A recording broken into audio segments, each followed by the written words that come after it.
పాత పన్ను విధానంలో సెక్షన్ 80C కింద రూ. 1,50,000 వరకు పన్ను ప్రయోజనాలు పొందవచ్చు. ఆ బెనిఫిట్స్ కోసం చాలా మంది తాత్కాలికంగా పెట్టుబడులు పెడుతూ ఉంటారు. అయితే సెక్షన్ 80C కింద చేసిన ఇన్వెస్ట్మెంట్ ను మెచ్యూరిటీకి ముందే విత్డ్రా చేసుకోవచ్చా? ఆ పెట్టుబడులపై లోన్ తీసుకునే వీలుందా అనే విషయాలు ఇప్పుడు తెలుసుకుందాం. పబ్లిక్ ప్రొవిడెంట్ ఫండ్ PPF లో సెక్షన్ 80C పన్ను మినహాయింపు పొందవచ్చు. దానికోసం మీ PPF అకౌంట్ లేదా మీ భార్యా పిల్లల అకౌంట్లో రూ. 1,50,000 వరకు డిపాజిట్ చేయవచ్చు. దీంట్లో 15 ఏళ్ల వరకు మెచ్యూరిటీ పీరియడ్ ఉంటుంది. ఈ పీరియడ్ పూర్తయిన తర్వాత మాత్రమే మెచ్యూరిటీ అమౌంట్ ను విత్డ్రా చేసుకోవచ్చు. అది కూడా ఆ గడువు తర్వాత వచ్చే ఏప్రిల్ 1 లేదా ఆ తర్వాతే వీలవుతుంది. PPF అకౌంట్ ఓపెన్ చేసిన ఏడాది నుంచి 5 సంవత్సరాలు పూర్తి కావడానికి ముందుగా మీ అకౌంట్ పై లోన్ తీసుకోవచ్చు. అయితే లోన్ అప్లై చేసే సమయానికి 2 ఏళ్ల ముందు వరకు అకౌంట్లో ఉన్న బ్యాలెన్స్ లో 25% వరకు మాత్రమే లోన్ గా తీసుకోవచ్చు. అలాగే అకౌంట్ ఓపెన్ చేసి 5 ఏళ్లు పూర్తి కాగానే కొంత విత్డ్రా చేసుకోవచ్చు.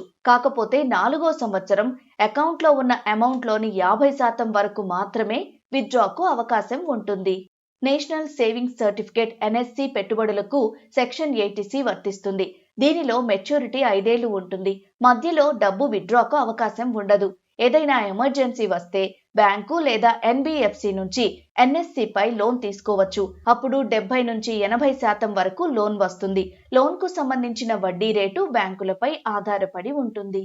Equity linked savings scheme ELSS లలో 80C కింద పన్ను మినహాయింపు పొందొచ్చు. ఈ స్కీమ్ లో ఇన్వెస్ట్మెంట్ కు 3 ఏళ్ల పాటు లాక్-ఇన్ పీరియడ్ ఉంటుంది. 3 ఏళ్ల తర్వాత మీ డబ్బును ఎప్పుడైనా రిడీమ్ చేసుకోవచ్చు. 3 సంవత్సరాలు పూర్తయిన తర్వాత ELSS పెట్టుబడులపై మంచి రాబడి రాకపోతే అదే డబ్బును తీసి మళ్ళీ అదే రోజు ఇన్వెస్ట్ చేయొచ్చు. అలా చేస్తే 80C ద్వారా పన్ను మినహాయింపు పొందవచ్చు. ఈ పెట్టుబడుల నెట్ అసెట్ వాల్యూ NAV ఆధారంగా బ్యాంకులు లోన్ ఇస్తాయి. సెక్షన్ 80C పన్ను మినహాయింపు కోసం లైఫ్ ఇన్సూరెన్స్ తీసుకుంటే కొంతకాలం తర్వాత వాటిపై రుణం తీసుకోవచ్చు. బీమా పాలసీలపై సాధారణంగా 5 ఏళ్లు గడిచిన తర్వాత లోన్ సదుపాయాలు అందుబాటులో ఉంటాయి. అయితే టర్మ్ ప్లాన్ పై లోన్ తీసుకునే అవకాశం ఉండదు.